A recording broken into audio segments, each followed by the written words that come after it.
తో ఉంటే చాలు. నీవే సర్వశక్తిమంతుడవు, సర్వాశీర్వాదములకు నిధివి. మమ్మును అన్ని విధాలా ఆదుకునే దేవుడవు నీవే. మా పక్షముగా నీవు నిలిచి యుద్ధము చేయువాడవు. మమ్మును బ్రతికించిన వాడవు. మమ్మును దినదినము ఉజ్జీవింప చేస్తూ ఉన్నవాడవు. మమ్మును ప్రభువా మా స్థితిగతులలో ఆదరిస్తూ ఉన్న దేవుడవు. ఈ సంవత్సరమంతా మాడల నీవు చూపించిన కృపకై నీకే స్తుతులు. ఈ రోజున ప్రభువా నీ వాక్యాన్ని ధ్యానిస్తూ ఉండగా మాతో మాట్లాడండి. నీ మాట చాలయ్యా అనే మాటకు ప్రభువా మేము హృదయమంతటితో నీ సన్నిధిని ఎదురు చూస్తూ ఉన్నాం. మమ్మల్ని కనికరించుమని నీ దీనదాసుడైన నన్ను బలపరిచి వాడుకునమని, సంఘాన్ని దీవించుమని యేసు పరిశుద్ధ నామములో అడుగుచూ ఉన్నాం తండ్రి, ఆమేన్. దయచేసి కూర్చోండి.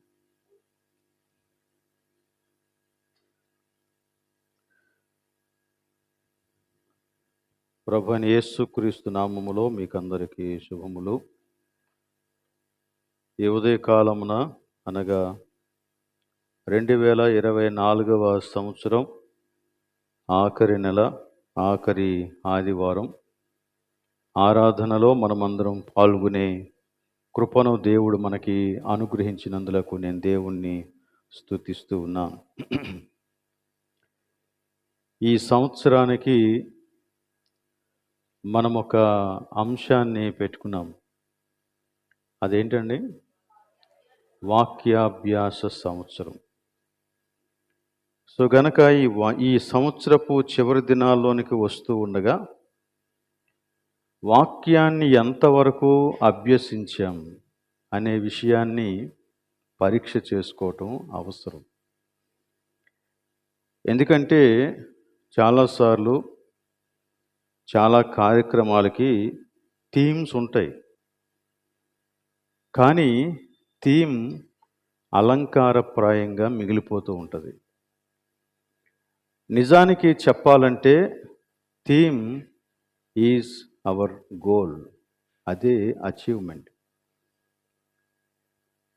ఆ థీమ్ అనుకూలంగా, ఆ అంశానికి అనుకూలంగా ఫలితాన్ని చూడగలిగినప్పుడు అది సక్సెస్ఫుల్ అని మనం చెప్పగలం.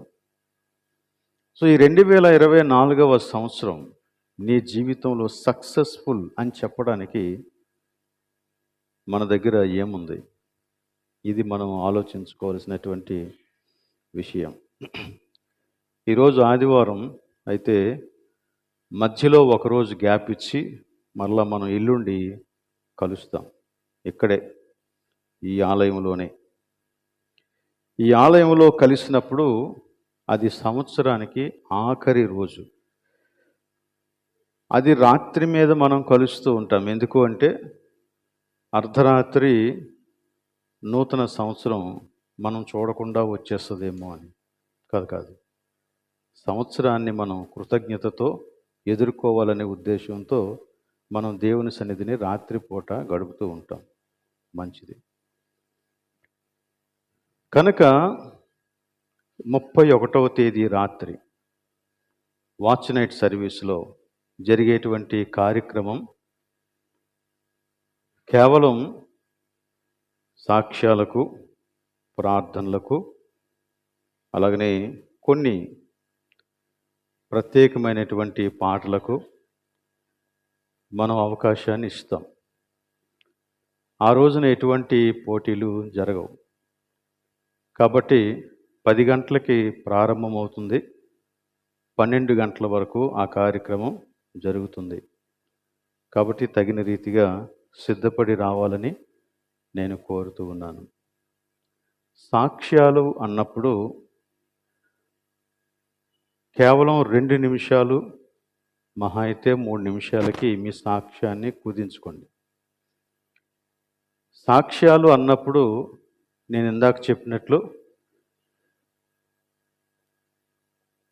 ఏది పడితే అది చెప్పకుండా ఎక్కువ శాతం వాక్యాభ్యాస సంవత్సరం అని పెట్టాము కదా, దానికి సంబంధించినటువంటి సాక్ష్యాలు ఏమైనా ఉంటే అవి చాలా మంచివని నేను భావిస్తూ ఉన్నాను.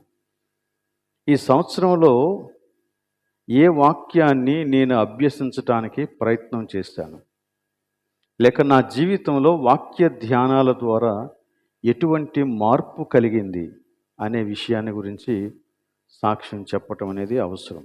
లేదా నేను ఫలానా వాక్యం చేత ఆశీర్వదించబడ్డాను, అది నాకు ఎంతో దీవెనగా ఉంది, తద్వారా నేను నా కుటుంబం మేము ఈ రీతిగా నడుచుకోవటానికి తీర్మానించుకున్నాం అనేటువంటి సాక్ష్యాలు మంచివి. అవి ఇతరులకు కూడా ఎంతో ఉపయోగకరంగా ఉంటాయి. ఒకే దేవుడు మీ జీవితాలలో చేసినటువంటి కొన్ని అద్భుత కార్యాలను గురించి చెప్పకూడదని నేను చెప్పడం లేదు, చెప్పొచ్చు, కానీ వాటిని కూడా కుదించి చెప్పండి. కొంతమంది సాక్ష్యం చెప్పండి అనగానే వాళ్ళ ఇంటి దగ్గర నుండి స్టార్ట్ అయ్యి ఒక్కొక్కటి వివరించుకొని వచ్చేటప్పటికి ఉదయం అయిపోతుంది. సో అలాంటి దీర్ఘమైనటువంటి సాక్ష్యాలు అవసరం లేదు. ఉదాహరణకి, నాకు కడుపు నొప్పి వచ్చింది, హాస్పిటల్లో జాయిన్ అయ్యాను, దేవుడు నన్ను స్వస్థపరిచాడు అనుకుందాం. ఈ 3 విషయాలు చెప్పడానికి మనం ఏం చేస్తామంటే, నాకు ఆ రోజు ఇలాగా మా ఇంట్లో సిచ్యువేషన్ ఇలా ఉంది, మా ఆయన గారు అక్కడ కుర్చీలో కూర్చున్నారు, మా పిల్లలు ఇక్కడ మంచం మీద పడుకున్నారు, ఆ టైంలో నేను ఒంటరిగా కుర్చీలో కూర్చున్నాను, సడన్గా కడుపు నొప్పి వచ్చింది. ఇలాంటి వివరణ అంతా అవసరం లేదు. ఆ తర్వాత నేను ఇలాగ చుట్టుకుపోతూ ఉంటే ఎవరిని పిలవాలో అర్థం కాలేదు. సడన్గా మా బాబు లోపలికి వచ్చాడు, మా నన్ను చూశాడు. ఆ తర్వాత హాస్పిటల్కి వెళ్ళాలంటే అది రాత్రి సమయం, ఏమీ దొరకట్లేదు, వాళ్ళకి ఫోన్ చేసాం. ఇవన్నీ డీటెయిల్స్ అవసరం లేదు. దేవుడు నీ జీవితంలో చేసినటువంటి మేలును సూటిగా చెప్పొచ్చు. ఆ బాధ యొక్క తీవ్రత తెలుస్తుంది చాలామందికి. కాబట్టి దేవుడు నీకు సమయానుకూలంగా సహాయం చేసి నీ శోధనలోంచి నిన్ను విడిపించిన సంగతిని కొన్ని నిమిషాల్లో నువ్వు చెప్పగలిగే అవకాశం ఉంది. వీలైతే మీ సాక్ష్యాన్ని రాసి పెట్టుకోండి. అప్పుడు మీరు ఎక్కువగా మాట్లాడరు, తక్కువ మాట్లాడతారు.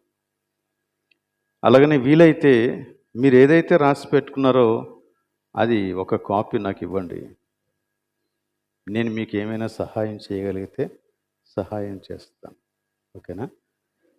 సో ఇది ఎవరిని తప్పుపడడానికి కానీ ఎవరిని కించపరచడానికి కానీ నేను చెప్పడం లేదు.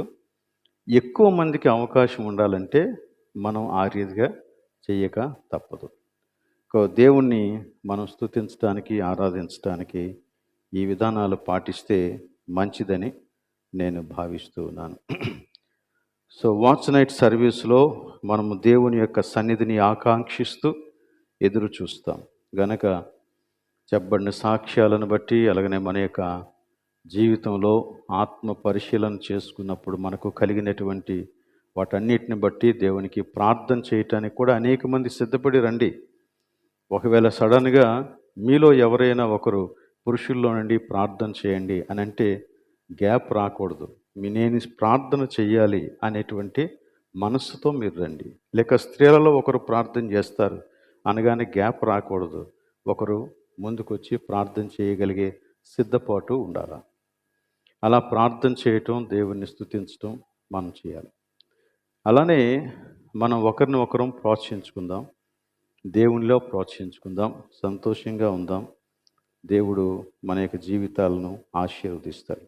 మంచి సమయాన్ని దేవుడు అనుగ్రహించాలని ఎదురు చూద్దాం. దేవుడు తప్పకుండా మనకి సహాయం చేస్తాడు. అలాగనే 31వ తేదీ అయిపోయిన తర్వాత ఫస్ట్ని ఉదయం మనకి ఎలాగో ఆరాధన ఉంటుంది. అలానే ఆ మరుసటి రోజు లక్షవారం కనుక అందరూ కొంచెం అటు ఇటుగా ఉంటారు. అంత మాత్రమే కాదు, కానీ ద వెరీ నెక్స్ట్ డే అంటే శుక్రవారం, మొదటి శుక్రవారం కాబట్టి ఆ రోజున ప్రార్థనతో మన యొక్క సంవత్సర కార్యక్రమాలని ప్రారంభిస్తే బాగుంటుందని ఒక అభిప్రాయం కలిగినటువంటి వారమై గురువారపు బైబిల్ స్టడీని క్యాన్సిల్ చేస్తున్నాం.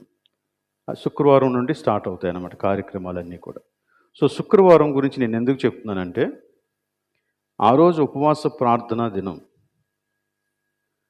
కాబట్టి అందరూ రావాలని నేను కోరుకుంటున్నాను. ఎంతమంది రావాలంటే, ఈరోజు ఆరాధనలో ఎలాగైతే ఉన్నారో అలా రావాల. అందరూ రావాల. అందరూ వచ్చి ఏమండి దినము అలాగనే ఈ సంవత్సరం అంతా మరి దేవుని యొక్క కృప చేత నింపబడినట్లుగా మనం ఉపవాసం ఉండి ప్రార్థన చేయాలి. కాబట్టి ఆ రీతిగా అందరూ కలుసుకోవాలని నేను కోరుతూ ఉన్నాను. సో ఈ విషయాల కొరకు మీరు ప్రార్థన చేయండి, ఆసక్తితో పాల్గొనండి. దీనికి సంబంధించినటువంటి డీటెయిల్స్ అన్నీ మీకు తర్వాత ఎలాగునో ప్రకటనలో చెబుతారు.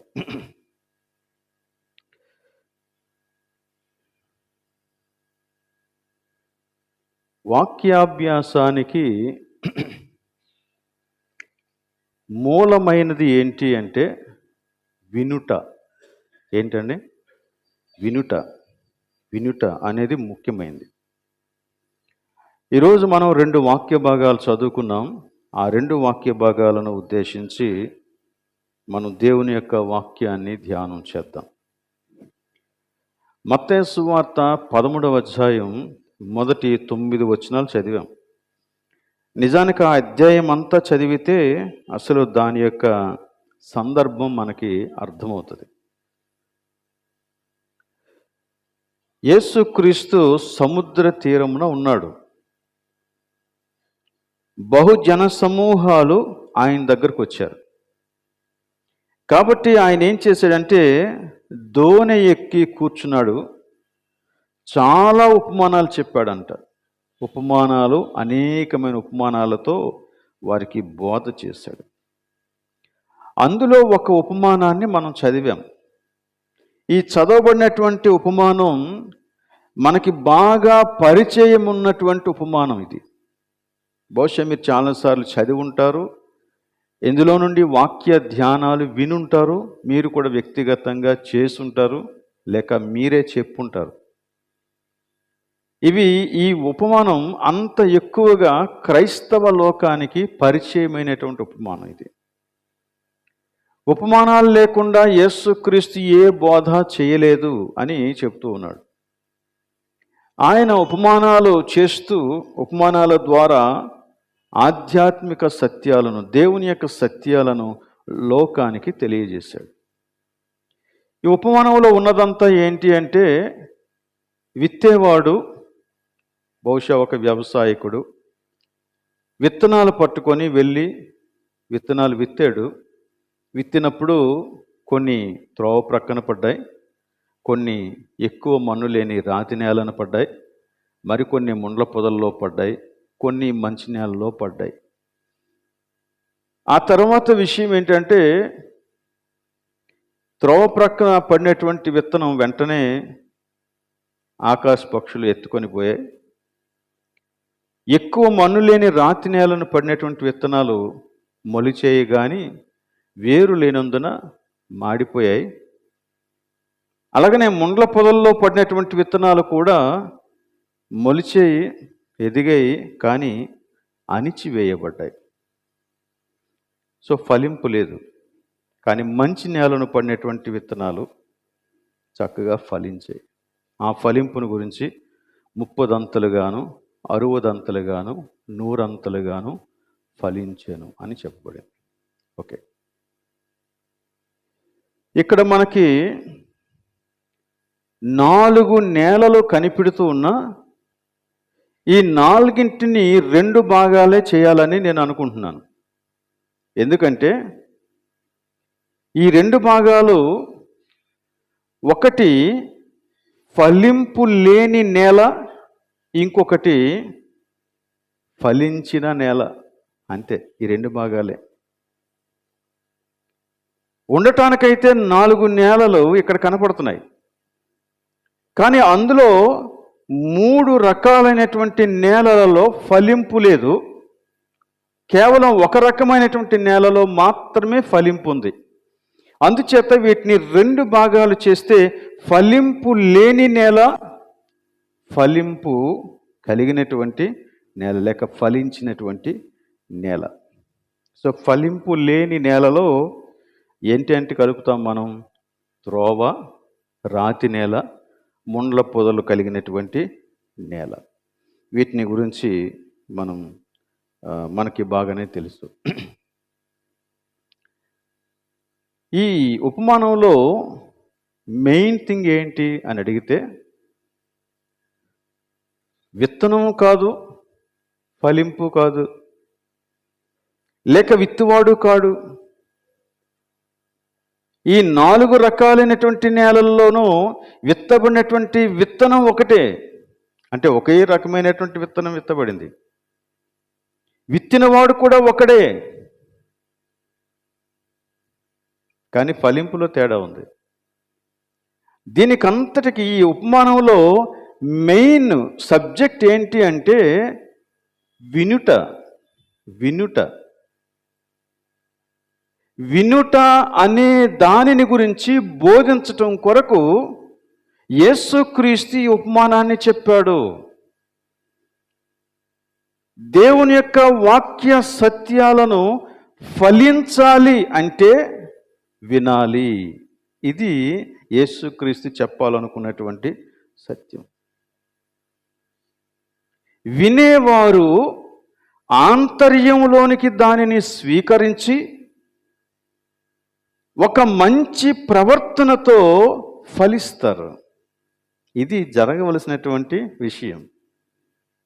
కనుక ఈ ఉపమానం అంతా చెప్పడానికి కారణం ఏంటంటే, వినండి అని చెప్పడానికి, జాగ్రత్తగా వినండి, చక్కగా వినండి అని చెప్పడానికే ఉపమానం చెప్పాడు అన్నమాట. అందుకే ఏమన్నాడంటే, ఉపమానం అంతా చెప్పేసిన తర్వాత ఇలాంటి స్టేట్మెంట్ చేశాడు. ఏం చేశాడు? వినుటకు చెవులు గలవాడు వినాలా, వినుగాక. చెవి గలవాడు వినుగాక. అందుకే యేసుక్రీస్తు శిష్యులను గద్దించాడు. చూడండి, మత్తయి సువార్తలో మనం 13వ అధ్యాయం నుంచి చదువుకున్నాం కదా. శిష్యులు వచ్చి ఉపమాన భావం ఏంటండి అని అడిగితే, అప్పుడు యేసుక్రీస్తు ఇలా చెప్పాడు. 12వ వచనం నుండి నేను చదువుతున్నాను, జాగ్రత్తగా గమనించండి. 11 నుండి చూద్దాం. పరలోక రాజ్య మర్మములు ఎరుగుట మీకు అనుగ్రహింపబడి ఉన్నది, గాని వారికి అనుగ్రహింపబడలేదు. కలిగిన వానికే ఇయ్యబడను, వానికి సమృద్ధి కలుగును. లేని వానికి కలిగినదియు వాని యొద్ద నుండి తీసివేయబడును. మరియు వారు చూచుచుండియు చూడరు, వినుచుండియు వినకయు గ్రహింపకయు ఉన్నారు. ఇందు నిమిత్తము నేను ఉపమాన రీతిగా వారికి బోధించుచు ఉన్నాను అని చెప్పేసి ఒక కొటేషన్ చెప్పాడు. యెషయా పలికినటువంటి ప్రవచనం ఇది. ఈ ప్రజలు కన్నులారా చూచి, చెవులారా విని, హృదయముతో గ్రహించి, అంతవరకు బాగుంది, మనస్సు త్రిప్పుకొని నా వలన స్వస్థత పొందకుండునట్లు వారి హృదయము క్రొవ్వినది, వారి చెవులు వినుటకు మందములైనవి, వారు తమ కన్నులు మూసుకొని ఉన్నారు. గనుక మీరు వినుట మట్టుకు విందురు, గాని గ్రహింపనే గ్రహింపరు. చూచుట మట్టుకు చూతురు, గాని ఎంత మాత్రమును తెలుసుకొనరు అని యెషయా చెప్పిన ప్రవచనము వీరి విషయమై నెరవేరుచున్నది. అయితే శిష్యులారా, మీ కన్నులు చూచుచున్నవి గనుక అవి ధన్యములైనవి, మీ చెవులు వినుచున్నవి గనుక అవి ధన్యములైనవి. అనేక ప్రవక్తలను నీతిమంతులను మీరు చూచు వాటిని చూడగోరియు చూడకపోయిరి, మీరు విని వాటిని వినగోరియు వినకపోయిరని మీతో నిశ్చయముగా చెప్పుచూ ఉన్నాను. అంటే శిష్యులకు దేవుడు అనుగ్రహించినటువంటి భాగ్యం ఎంత గొప్పదో అని వివరిస్తున్నాడు అన్న. మీ భాగ్యం ఎంత గొప్పదో. ఏంటి ఆ భాగ్యం అంటే, దేవుని వాక్యాన్ని వినేటువంటి స్థితి దేవుడు మీకు కలుగు చేశాడు. గ్రహింపని వారు కొందరున్నారు, గ్రహింపని వారు గ్రహించుట లేదు. వారికి వారి కారణాలు ఉన్నాయి. కానీ మీరెంత ధన్యులో అది మీరు మొట్టమొదట తెలుసుకోండి అని శిష్యులకు చెప్పాడు. అందుకే మీరు వీటిని గ్రహించాలా. మీరు కూడా ఇంత అవివేకులు అయిపోయారా అని మిగిలినటువంటి సువార్తల్లో మాట్లాడతాడు. మీరు వినండి అంటాడు. మన జీవితంలో గొప్ప భాగ్యం ఇదే. నువ్వేం సంపాదించుకున్నావు అనే విషయం తర్వాత, కానీ వాక్యాన్ని మనం వినగలిగేటువంటి అవకాశాన్ని, భాగ్యాన్ని దేవుడు మనకిచ్చాడు. అది మన భాగ్యం. సో నా భాగ్యం ఎక్కడ ఉంది? దేవుని వాక్యంలో ఉంది. ఈ రోజున గతంలో లేనటువంటి గొప్ప భాగ్యం ఏంటంటే, మనందరి చేతుల్లో మనకి ఇష్టమైనటువంటి భాషలో దేవుని యొక్క వాక్యం లభ్యమవుతుంది. ఈవెన్ నీ చేతిలో ఉన్నటువంటి గ్యాడ్జెట్స్ అన్నిట్లోనూ నీకు దేవుని యొక్క వాక్యం లభ్యమవుతుంది. దేవుని యొక్క వాక్యం ఎంత విరివిగా మనకు లభ్యమవ్వడం మన యొక్క భాగ్యం. బట్ ఇక్కడ చెబుతూ ఉన్నటువంటి విషయం ఏంటంటే, వింటున్నావా అని. అదేంటి వినకపోవడమే? మార్కు సువార్తలో ఒకసారి చూద్దాం. అక్కడ ఇంకా చక్కగా ఇదే విషయాన్ని గురించి చెప్పాడు. మార్కు సువార్తలో 4వ అధ్యాయం 23వ వచనం చూడండి. వినుటకు చెవులెవనికైనా ఉండిన ఎడల వాడు వినుగాక. చెవులెవరికి లేవు? చెవులందరికీ ఉన్నాయి. కానీ వాటిని గురించి మాట్లాడడం లేదు.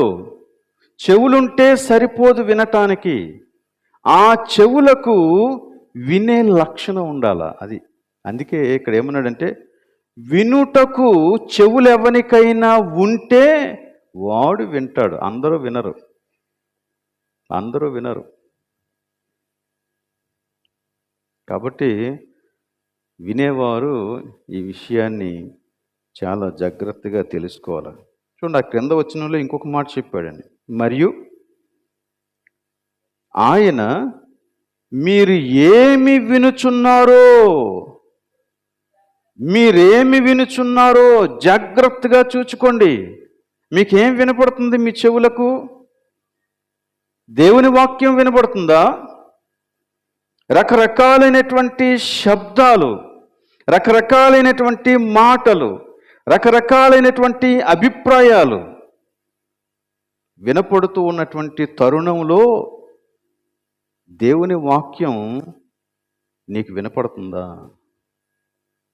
ఈ రోజున మనం తెలుసుకోవాల్సినటువంటి విషయం ఇదే. దేవుని వాక్యం మనకి వినిపించినప్పటికీ మిగిలినవి దాన్ని డామినేట్ చేస్తున్నాయి. ఇది మన సమస్య, ఆధ్యాత్మిక సమస్య. దీన్ని అధిగమించడానికి నువ్వేం చేస్తున్నావు? నీకు విషయం తెలుసా? వినుట వలనే విశ్వాసం కలుగుతుంది. నువ్వు విశ్వాసిగా జీవించటానికి వినడం కావాలి నీకు. వినుట యేసుక్రీస్తుని గూర్చిన మాట వలన కలుగును. క్రీస్తు మాటేనా నువ్వు వింటున్నది? అది వినుట వలన విశ్వాసం కలుగుతుంది. కానీ ఏది పడితే అది వింటే విశ్వాసం కలగదు.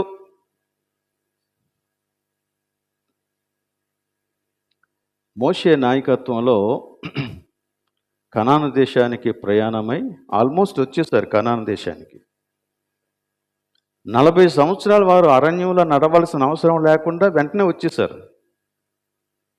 వచ్చేస్తే దేవుడు అన్నాడు, ఆ 12 గోత్రాల్లో నుంచి 12 మంది మనుషులను ఏర్పాటు చేసుకొని పంపించండి, వాళ్ళు వేగు చూసి వస్తారు, మీరు వెళ్ళి దాన్ని వశం చేసుకోండి.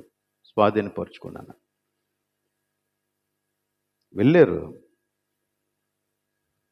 వెళ్ళిన వారు 2 రకాల సమాచారాలను తీసుకొచ్చారు. అందులో అధిక శాతం నిరుత్సాహపరిచేటువంటి లేక విశ్వాసాన్ని చంపేసేటువంటి వర్తమానాన్ని తీసుకొచ్చారు. సమాజం యొక్క విశ్వాసం అంతా చచ్చిపోయింది. వారంతవరకు చూసినటువంటి అద్భుతాలు కానీ, వారి యొక్క జీవితంలో అనుభవించినటువంటి దేవుని యొక్క కార్యాలు కానీ వారికి ఇక జ్ఞాపకం రాలేదు. అయ్యో మనం చచ్చిపోయాం, అయ్యో మనం చచ్చిపోయాం. మనం వారి దృష్టిలో మిడతల్లాగా ఉన్నాం, వారేమో ఆజానుబాహుల్లాగా ఉన్నారు, పర్వతాల్లాగా ఉన్నారు ఒక్కొక్కరును. జనం యొక్క విశ్వాసం చచ్చిపోయింది. ఏది పడితే అది వినకూడదు.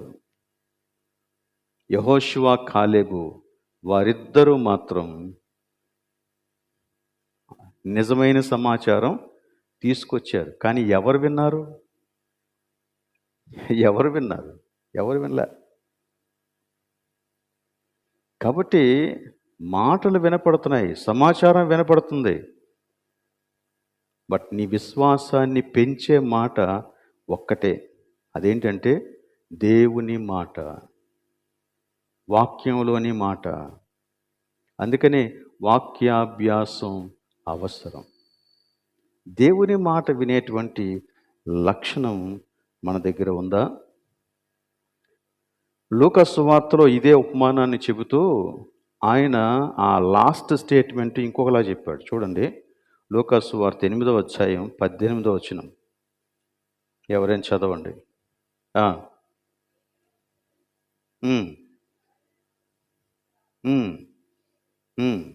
గనుక ఇంకొక మాట, మీరు ఎలాగు వినుచున్నారో, ఇందాక చెప్పింది ఏంటి? మీరేమి వినుచున్నారో జాగ్రత్తగా చూసుకోండి. ఇక్కడ అంటాడు అసలు మీరు ఎలా వింటున్నారో, ది యాటిట్యూడ్ ఆఫ్ లిజనింగ్. మీ వైఖరి ఏంటి? మీరు ఎలా వింటున్నారో అది చాలా అవసరం.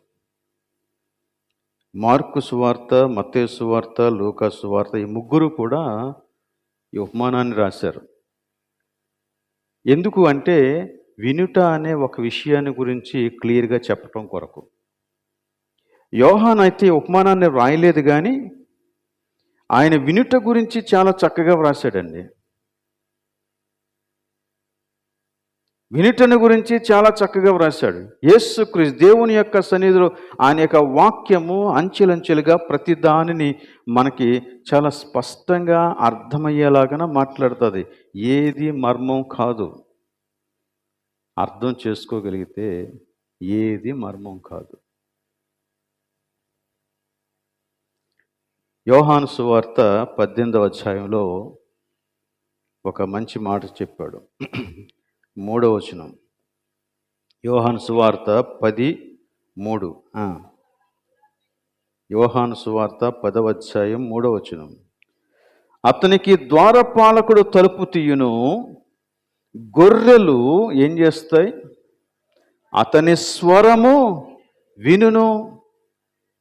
అతని స్వరము వినును. ఎవరు వింటారంట?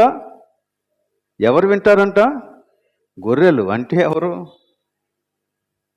ఓకే, దీని మీద చాలా జోక్స్ వేస్తూ ఉంటారు. క్రైస్తవుడు ఎవరు అంటే గొర్రె అని. ఓకే, ఇక్కడ గొర్రె అంటే లిటరల్గా గొర్రె అని కాదు. గొర్రె అంటే దేవుని మందలో చేరినవాడు అని అర్థం. దేవునికి చెందినవాడు, దేవుని యందు విశ్వాసం ఉంచినవాడు, దేవుని యొక్క కుమారుడు, దేవుని యొక్క బీజము నిలిచినటువంటి వాడు, దేవుని సంతానం, దేవుని కుటుంబం, దేవుని ప్రజలు. ఇప్పుడు చెప్పండి, ఎవరు వింటారు స్వరం?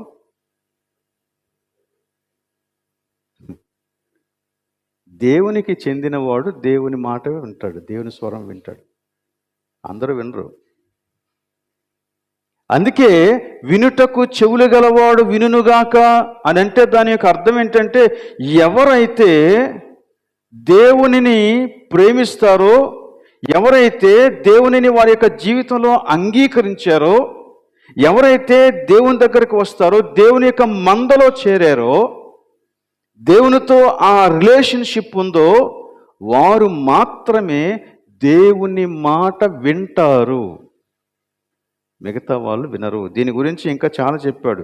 4వ వచనంలో కూడా చెప్పాడు, గొర్రెలు అతని స్వరము ఎరుగును.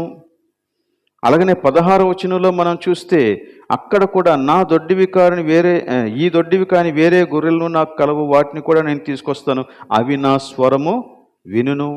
అలానే 27వ వచనంలో నా గొర్రెలు నా స్వరము వినును, నేను వాటిని ఎరుగుదును, నేను వాటికి జీవమిస్తాను.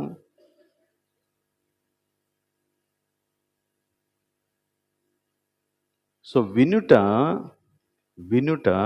ఇంకొక మాట చెప్తున్నాను, వినుట విశ్వాసి యొక్క లక్షణం. వినుట విశ్వాసి యొక్క లక్షణం. దేవుని మాట వినుట విశ్వాసి యొక్క లక్షణం. అంటే ఎవరైనా వాక్యాన్ని నిర్లక్ష్యం చేస్తే, ఇప్పుడు మనం చేయవలసింది లేక మనం అర్థం చేసుకోవాల్సింది ఏంటి? ఉపమానంలోనికి వద్దాం. మళ్ళీ ఉపమానంలోనికి రండి. త్రోవ ప్రక్కన ఉండేవారు ఎవరు? విని గ్రహింపనివాడు. వింటాడు కానీ గ్రహించడు, అసలు పట్టించుకోడు వాడు. ఒక్కసారి వినడం అయిపోతే ఇక ఏం విన్నాడో కూడా వాడికి తెలియదు, దాని గురించి మాట్లాడడు, దాని గురించి ఆలోచించడు, అసలు అది అతని యొక్క హృదయంలో ఉండనే ఉండదు. వాడు విశ్వాసి కాడు. ఎందుకంటే విశ్వాసి యొక్క లక్షణం ఏంటి? వినుట. ఏమంటే ఉన్నారు అందరూ? విశ్వాసి యొక్క లక్షణం ఏంటి? వినుట. మరి ఇలా త్రోవ ప్రక్కన ఉండేటువంటి వాడు దేవుని యొక్క వాక్యాన్ని విని గ్రహింపని వాడైతే, విని మరిచిపోయేవాడైతే, విని దానిని గురించి ఎలాంటి ఆలోచన ఇవ్వని వాడైతే, ఇక వాడు విశ్వాసి ఎలాగవుతాడు? వాడు విశ్వాసే కాడు.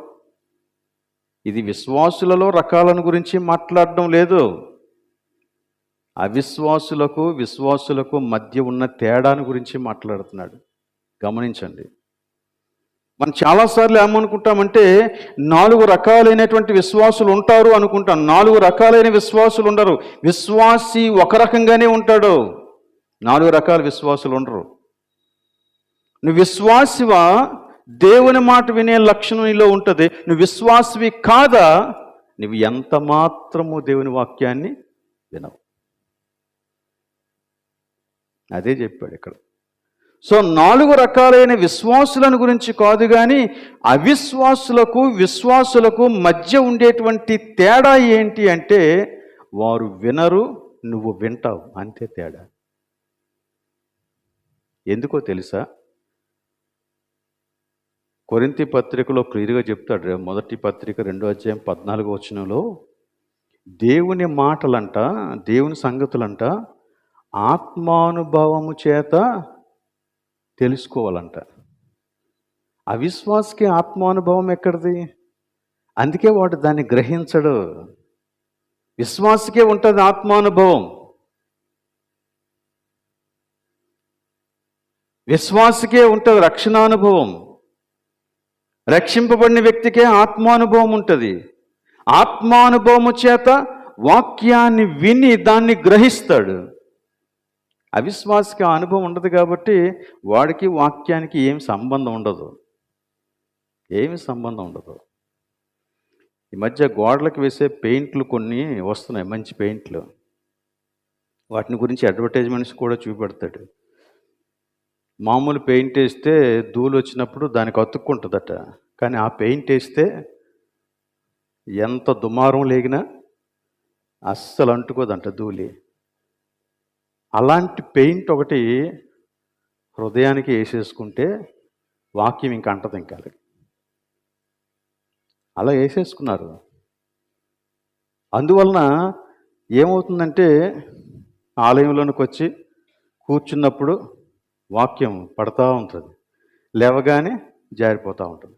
Finish, there ends the matter. ఉపమానంలో రెండవ రకమైనటువంటి నేల రాతి నేల. ఇతనెవరు? విని అభ్యంతరపడేవాడు. విని అభ్యంతరపడేవాడు. వాడు వింటాడు, కానీ ఆ వాక్య ప్రకారంగా జీవించటానికి వాడికి కొన్ని అభ్యంతరాలు ఉన్నాయి. వీడేం చేస్తాడంటే చాలా గోల్ చేస్తాడండి. ఎంత గోల్ చేస్తాడంటే వాక్యం విన్నప్పుడు ఆమెన్, హల్లెలూయా, ఎంత బాగుంది, వండర్ఫుల్, ఇమేజింగ్, అన్ని చెప్తాడు. But nothing will go in.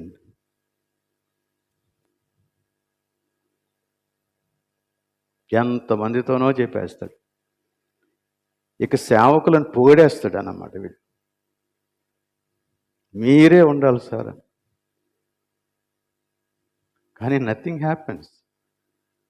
వీడు రాతి నేల. కానీ మనకు ఎలా కనపడతాడంటే వాడు మంచి విశ్వాసిలాగానే కనపడతాడు, కానీ వాడికి అభ్యంతరాలు ఉన్నాయి. ఆ అభ్యంతరాల వలన హృదయం కఠినమైపోయిందంట.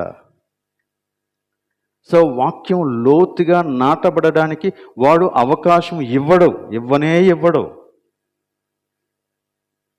చచ్చిపోతే వాక్యమే చచ్చిపోవాలి, కానీ నా కఠినత్వం చావకూడదు అనుకునేవాడు వాడు. అందుచేత ఏం జరుగుద్ది? వాక్యం ఫలించదు. సో వీడు అవిశ్వాసి కోవలోనికి వస్తాడు. ఎందుకంటే వాక్యం విషయంలో అభ్యంతరపడతాడు. ఇక మూడవ రకపు నేల ముండ్ల పొదలు కలిగిన నేల. ముండ్ల పొదలు కలిగినటువంటి నేల విశ్వాసి ఎలాంటి వాడంటే, లేక ఆ వ్యక్తి ఎలాంటి వాడంటే, విని వాక్యాన్ని అణిచేసేవాడు. విని వాక్యాన్ని అణిచేస్తాడంట.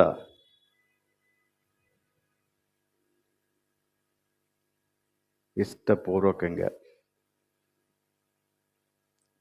అణిచేసేవాడు, వాక్యాన్ని అణిచేసేవాడు విశ్వాసి ఎలాగవుతాడు? అవ్వడు. కనుక ఈ రోజున తెలుసుకోండి ఈ విషయం. అదేంటంటే, ఈ విత్తువాడు విత్తనాన్ని విత్తినప్పుడు 4 రకాలైన విశ్వాసులు ఉన్నారు అని ఒకప్పుడు విన్నాం, కానీ ఇప్పుడు అది కాదు. వాక్యాన్ని జాగ్రత్తగా చదవండి, మీకు అర్థమవుతుంది. 4 రకాల విశ్వాసులు ఉండరు. ఒకడు త్రోవ నుండే విశ్వాసి లాంటివాడు, ఇంకొకడు రాతి నేల విశ్వాసి, ఇంకోటి ముండ్ల పొదల విశ్వాసి. అలాంటి విశ్వాసులు ఉండరు. విశ్వాసి ఒకడే. విశ్వాసి యొక్క స్వభావం ఒకటే. విశ్వాసి దేవునికి చెందినవాడు. విశ్వాసి దేవుని యొక్క మాటకు సంపూర్ణంగా లోబడేటువంటి వాడు. ఇందులో తేడా లేదు. కాబట్టి అవిశ్వాసులకు విశ్వాసులకు తేడా ఏంటో తెలుసా? వినుట, అంతే ఒకటే తేడా. వాడు వినడు, నువ్వు వింటావు. సో ఈరోజున చాలా జాగ్రత్తగా ఆలోచించండి. నీలో వాక్యం వింటూ ఉన్నప్పుడు సంతోషం కలగాల, భావోద్రేకం, సంతోషం, ద జాయ్. కీర్తనకారుడు మొదటి కీర్తనలో అదే చెబుతాడు. ఏం చెప్తాడు? ధర్మశాస్త్రం, యెహోవా ధర్మశాస్త్రం నందు, ఆ విషయం అర్థమవుతుందా? ఆనందించుచు, the joy of the word of God. దేవుని వాక్యం నాలో సంతోషాన్ని కలుగు చేస్తుంది. ఆ సంతోషం నీలో కలుగుతుందా వాక్యం వింటూ ఉన్నప్పుడు? ఆ వాక్యాన్ని పట్టుకొని నువ్వు ఇంటికి వెళ్తూ ఉన్నప్పుడు, ఆ వాక్యాన్ని పట్టుకొని నువ్వు ఆయా పనులలో నిమగ్నం అయిపోతూ ఉన్నప్పుడు, ఆ వాక్యాన్ని గూర్చినటువంటి సంతోషం నీకు కలుగుతూ ఉందా? సంతోషం కలిగిన వాడే వాక్యాన్ని అభ్యసిస్తాడు.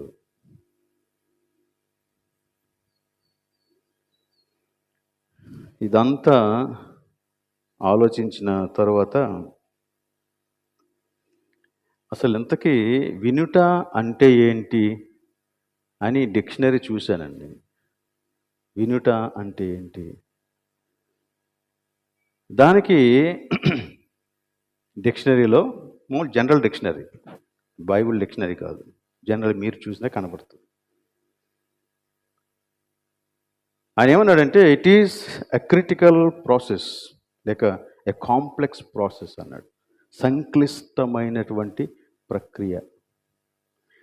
ఏంటి ఆ సంక్లిష్టమైన ప్రక్రియ అంటే, ఏదైనా ఒక శబ్దం కలిగినప్పుడు ఆ శబ్దాన్ని గుర్తించి ఆ శబ్దాన్ని గ్రహించగలిగేటువంటి సామర్థ్యం నీకు ఉండటమే వినుట అన్నాడు వాడు.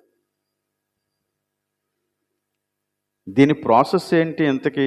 ఇది ఎలా జరుగుతుంది అని అంటే, మనకి 2 చెవులు ఉన్నాయి కదా, కాబట్టి మనం క్లియర్గా తెలుసుకోవాలి. సైన్స్ చదివిన వాళ్ళందరికీ ఆ విషయాలు తెలుస్తాయి.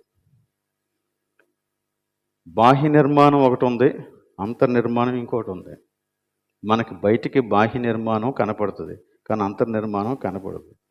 చెవిని గురించి ఎక్స్ప్లెయిన్ చేసినప్పుడు చెవికి 3 భాగాలు చెప్తారనమాట. ఒకటి చెవి వెలుపటి భాగం, రెండవది చెవి మధ్య భాగం, మూడోది చెవి యొక్క లోపలి భాగం. 3 భాగాలు. వెలుపటి భాగంలో ఈ డప్పు ఉంటుంది. ఓకే, ఇది ఏం చేస్తుందంటే శబ్ద తరంగాలని పట్టుకుంటుంది అన్నమాట. పట్టుకొని లోపలికి పంపిస్తుంది. లోపల చిన్న చిన్న ఎముకలు, 3 ఎముకలు ఉంటాయంట. వాటికి సుత్తి, దాగలి అని ఏవో పేర్లు ఉన్నాయి. ఇంగ్లీష్లో కూడా ఏవో పేర్లు ఉన్నాయి. చిన్న చిన్న ఎముకలు 3 ఉంటాయంట. ఆ 3 ఎముకలకి శబ్ద తరంగాల్ని పంపిస్తే ఆ 3 చిన్న ఎముకలు శబ్ద తరంగాల్ని విద్యుత్ తరంగాలుగా మార్చేసి మెదడుకి పంపిస్తాయంట. ఆ విద్యుత్ తరంగాలను డీకోడ్ చేసి మనకు అర్థమయ్యేలాగాన ఈ మొత్తం ప్రాసెస్ అంతా జరుగుద్ది. అందుకే దీన్ని సంక్లిష్టమైన ప్రక్రియ అన్నారు. ఓకే, ఇప్పుడు వాక్యం వినటం గురించి దీన్ని ఎలా కనెక్ట్ చేయాలో చూడండి. ఈ సంక్లిష్టమైనటువంటి ప్రక్రియ అంతా విశ్వాసిలోను అవిశ్వాసిలోను బాగానే జరుగుతుంది. ఓకే, విశ్వాసిలోను జరుగుద్ది, అవిశ్వాసులోను కూడా జరుగుద్ది. కానీ ఇప్పుడు దేవుని వాక్యంలో వినుటకు చెవులు గలవాడు అని చెప్పినప్పుడు నువ్వు విన్న దానికి నువ్వు ఇచ్చేటువంటి రెస్పాన్స్ ఏంటి అనే దాని మీద నువ్వు దానిని గ్రహించావా లేదా అనేది ఆధారపడు. అంటే ఈ శబ్ద తరంగాలు విద్యుత్ తరంగాలు లోపలికి వెళ్ళి ఆ యొక్క శబ్దాన్ని డీకోడ్ చేసేటట్టుగా ఈ ప్రాసెస్ అంతా ఫిజికల్గా జరిగిపోతుంది. కానీ అంతవరకు వెళ్ళిన తర్వాత how do you respond to the word of God? కొన్ని శబ్దాలు మనకి హాయిగా ఉంటాయి, వినాలనిపిస్తుంది, ఆహ్లాదకరంగా హాయిగా ఉంటాయి. కొన్ని శబ్దాలు మనకి తలనొప్పిని తీసుకొస్తాయి, చాలా ఇరిటేటింగ్గా ఉంటాయి. వెంటనే అది ఆపేయాలి అనుకుంటాం. మరికొన్ని శబ్దాలు మనలో ఆందోళన కలిగిస్తాయి. గాబరైపోతాం ఆ శబ్దం రాగానే. మరికొన్ని శబ్దాలు మన యొక్క భావోద్రేకాలను రేపుతాయి. మనం డ్యాన్స్ చేస్తాం, మనల్ని కదిలించేస్తాయి అవి, కొన్ని బీట్స్ కదండి. మరికొన్ని శబ్దాలు నీకు బాధ్యతను కలిగేలాగా, బాధ్యతాయుతమైన వ్యక్తిగా నిన్ను తయారు చేస్తాయి. అంటే నువ్వు వినేసిన తర్వాత నీ మైండ్లో, నీ మనస్సులో, నీ హృదయంలో కలిగేటువంటి స్పందనలు అన్నమాట. Responsive hearing. దేవుని వాక్యం వింటూ ఉన్నప్పుడు మనం ఇచ్చేటువంటి స్పందన ఏంటి? ఇప్పుడు మనం చెప్పుకున్నట్టు దేవుని వాక్యం లోపలికి వెళ్ళగానే ఇరిటేటింగ్గా ఉందా, బోరింగ్గా ఉందా, లేక నీలో సంతోషాన్ని కలిగిస్తుందా? That is where your hearing is judged. నీ అంతరంగంలో నువ్వు ఎలా వింటూ ఉన్నావు అనేది అక్కడ నీకు తెలియపరచబడుతుంది. అక్కడ నువ్వు చూసుకోవాలా. అందరికీ 2 చెవులు ఉంటాయి. నేను చెప్పిన మాటలు అందరూ వింటున్నారు. కానీ ఆ వినేటప్పుడు నీ మనస్సు లోపల నీకు కలిగేటువంటి స్పందన, దట్స్ వేర్ ఎవ్రీథింగ్ లైస్.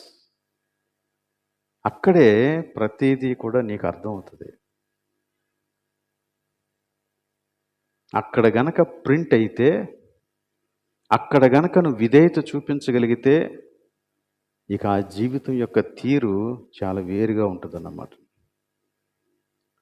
ఇది ఎవరు చేస్తారంటే మంచి నేల లేక విశ్వాసి అయిన వాడు ఇది చేస్తాడు. వాడు వింటాడు, ఆంతర్యంలోనికి తీసుకుంటాడు, అంతరంగంలో చాలా పోరాటం జరుగుద్ది, ఫైనల్గా విధేయత చూపెడతాడు. విధేయత చూపించిన దానికి ఫలితంగా మంచి ప్రవర్తన జీవిస్తాడు, మంచి ప్రవర్తన కలిగి ప్రవర్తిస్తాడు. వాడు ఫలించేవాడు. మిగిలిన 3 కూడా ఒకరు వ్యతిరేకిస్తున్నారు, ఒకరు తిరుగుబాటు చేస్తున్నారు, ఇంకొకరు పట్టించుకోవటమే లేదు. త్రోవ పక్కన ఉన్నవాడు పట్టించుకోవట్లేదు, రాతి నేలలో ఉండేవాడు వ్యతిరేకిస్తున్నాడు, వాడికి అభ్యంతరాలు ఉన్నాయి. ముండ్ల పొదల్లో ఉన్నటువంటి వాడు వ్యతిరేకిస్తున్నాడు, అంటే తిరుగుబాటు చేస్తున్నాడు. రిబల్లియస్ యాటిట్యూడ్. అందుకే అక్కడ చెప్పాడు, మీరు ఏమి వినుచున్నారో జాగ్రత్తగా చూచుకొనుడి. ఒకటి. రెండోది, మీరు ఎలాగు వినుచున్నారో చూచుకోండి. మీరు ఎలాగు వినుచున్నారు, how you respond.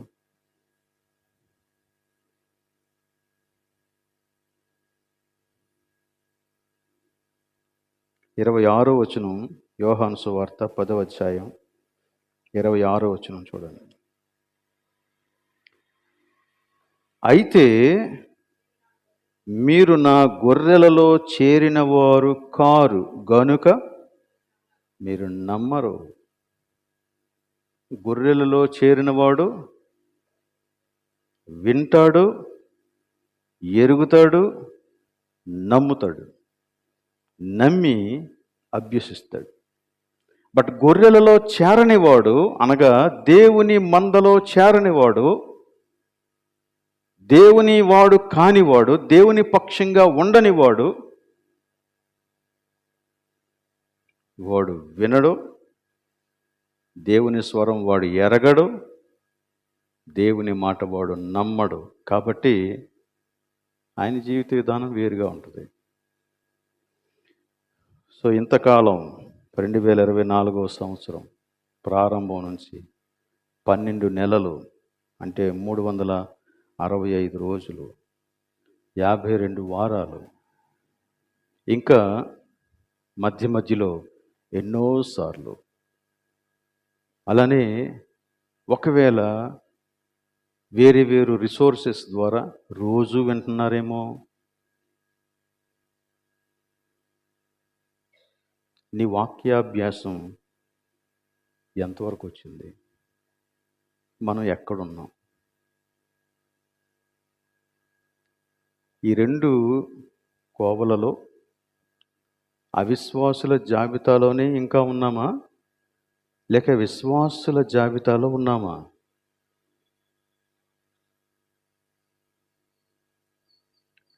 Paul washer అనే గొప్ప స్పీకర్ గురించి మీలో చాలామంది వినుంటారు. ఆయన చాలా కన్విక్షన్స్తో మాట్లాడతాడు ఆయన.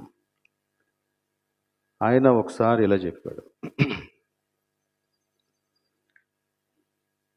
ఒక కాపరి ఒక సంఘానికి నూతనంగా నియమించబడ్డాడంట. సో అతనికి సంఘస్థుల యొక్క లిస్ట్ ఇచ్చారంట. ఆ లిస్ట్ ప్రకారంగా ఆయన చూసుకుంటున్నాడు అందరినీ. అందులో ఒక వ్యక్తి సంఘంలో, ఆలయంలో కనపడడం లేదు. సో పెద్దల్ని అడిగాడంట, నాకు ఈ వ్యక్తి ఎప్పుడు కనిపించినట్లేదు, ఆయన ఎవరు, వస్తున్నాడా అని అడిగాడు. అప్పుడు వీళ్ళు అన్నారంట, ఆయన వస్తాడండి, అప్పుడప్పుడు వస్తాడు, వచ్చినప్పుడు మాత్రం ఏదో ఒక కానుక తీసుకొని వస్తాడు. ఆయన వస్తే చర్చిలో పండగేనండి, అయితే భోజనమైనా పెడతాడు, లేకపోతే ఏదో ఒక స్వీట్ అయినా ఇస్తాడు, లేకపోతే బట్టలైనా పంచుతాడు, లేకపోతే పేదలకైనా ఏదో చేస్తాడు, లేకపోతే చర్చిలో ఏదో ఒక ఐటమ్ అయినా సరే తీసుకొస్తాడు. ఆయన చాలా అసెట్ అండి అని చెప్పారు. ఓకే, అలాగే ఒక 4-5 అలాగ అడిగాడంట ఆ వ్యక్తి గురించి.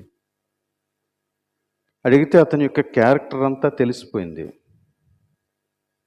పాస్టర్ గారు ఆ వ్యక్తిని ప్రేమించి ఒకరోజు ఆ వ్యక్తి దగ్గరికి వెళ్ళి తలుపు తట్టి ఆయన్ని ఎదుర్కొన్నాడు. సో ఆయన కూడా చాలా సంతోషంగా తలుపు తీసి లోపలికి ఆహ్వానించాడంట. పాస్టర్ గారు, మీరు రావడం చాలా సంతోషం, రండి లోపలికి. అప్పుడు పాస్టర్ గారు కొద్దిసేపు మాట్లాడిన తర్వాత ఆయన అడిగాడంట, మీరు చర్చికి రావట్లేదు అని. అప్పుడు ఆయన యథార్థంగా అవునండి, నేను చర్చికి రాలేకపోతున్నాను, కానీ మీరు రావాలి కదండి అని. నేను చేసింది తప్పేనండి, నేను నిజంగా వేరే వేరే పనులన్నీ మానుకొని ఆలయానికి రావాలి అని అన్నాడంట. ఆ తర్వాత మరలా ఈ పాస్టర్ గారు, మీరు మీ భార్య విషయంలో చాలా అన్యాయంగా వ్యవహరిస్తున్నారంట అని కొంచెం ధైర్యం తెచ్చుకొని మాట్లాడాడు. మీ ప్రవర్తన ఏం బాగలేదు, మీరు చర్చికి రండి, కానీ ఇది కూడా సరి చేసుకుంటే బాగుంటుంది అని చెప్పాడు. అప్పుడు ఆయన యథార్థంగా, అవునండి కరెక్టే, నా జీవితం అసలు ఏం బాగోలేదండి, నేను ఇలా జీవించకూడదు, కానీ అదేంటో అలాగే జీవించేస్తున్నానండి అన్నాడు. ఇంకా అలాగా ఒక 2-3 విషయాలు మాట్లాడాడంట. సరే, ఎంత సంభాషణ అయిపోయింది. మాస్టర్ గారు ఆయనకి చెప్పవలసింది ఏదో చెప్పారు, వచ్చేసారు.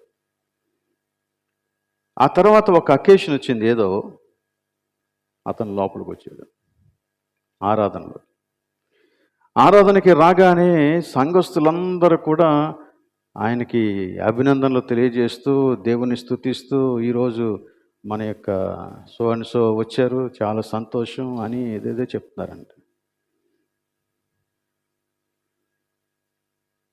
అప్పుడు ఈయన కామెంట్ చెప్తున్నాడు, సంఘంలోనికి ఒక వ్యక్తి వచ్చాడని, ఆయన వలన ఎంత ఉపయోగం ఉందని, మానిటరీ బెనిఫిట్స్ ఉన్నాయని మీరెంత సంతోషపడుతున్నారే, బట్ ఆ వ్యక్తి ఎవరో తెలుసా? గొర్రె కాదు, మేక, జాగ్రత్తగా ఉండండి అన్నాడు.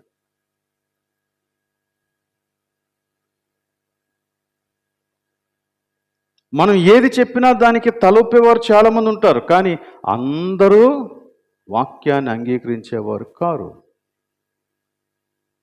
He did not change his life. అతని యొక్క జీవితాన్ని అతడు మార్చుకోలేదు, కానీ ఆలయానికి వస్తాడు. ఆయన యొక్క వ్యసనాలు ఆయన విడిచిపెట్టలేదు, కానీ కానుకలు ఇస్తాడు. ఆయన యొక్క తిరుగుబాటుతనాన్ని అతడు మానలేదు, కానీ అతడంటే అందరికీ చాలా ఇష్టం. ఎందుకంటే అతని ద్వారా అందరికీ లాభం కలుగుతుంది కాబట్టి.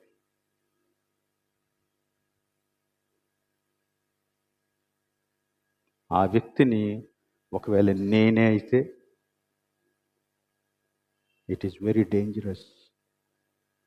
గొప్ప అపాయం పొంచుంది. గొప్ప అపాయం పొంచి ఉంది. ఎలాంటి అపాయమో చూడండి, అదొకటి చెప్పి ముగించేస్తాను. మార్కు సువార్తలోనికి మరలా రండి, 4వ అధ్యాయం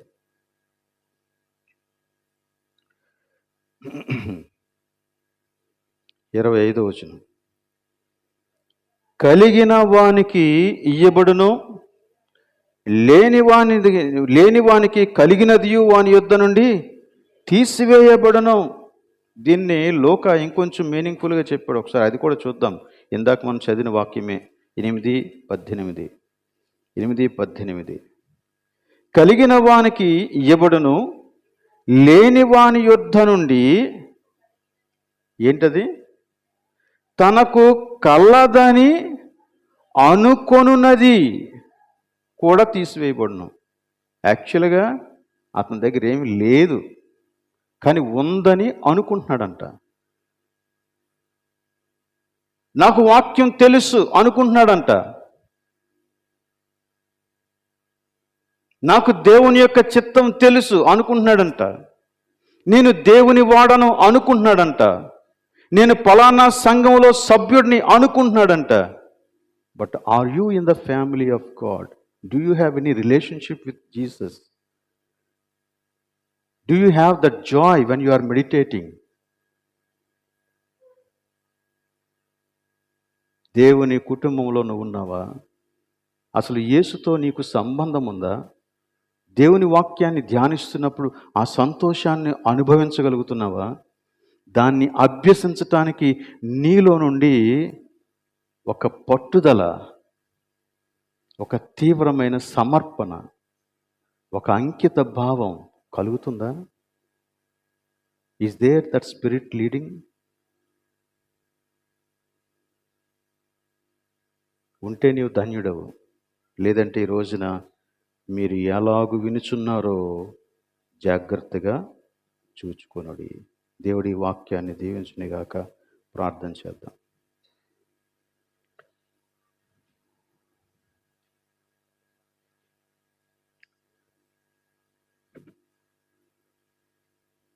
ప్రేమ కలిగిన మా ప్రభు, నీకు స్తోత్రాలు.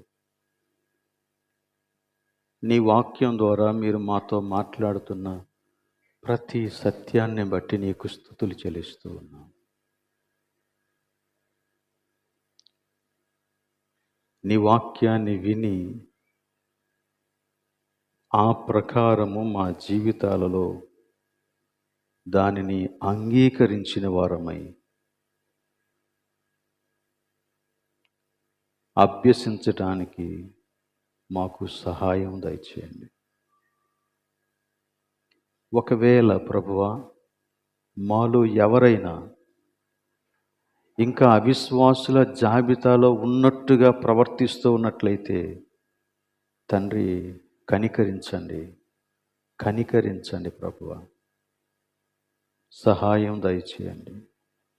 కాలాలు మారుతూ ఉండగా ప్రభు మా జీవితం నీ సన్నిధిలో ఇంకా ఇంకా ఇంకా అంకితం అవ్వటానికి సహాయం దయచేయండి. నీ వాక్యాన్ని ఫలింపచేయమని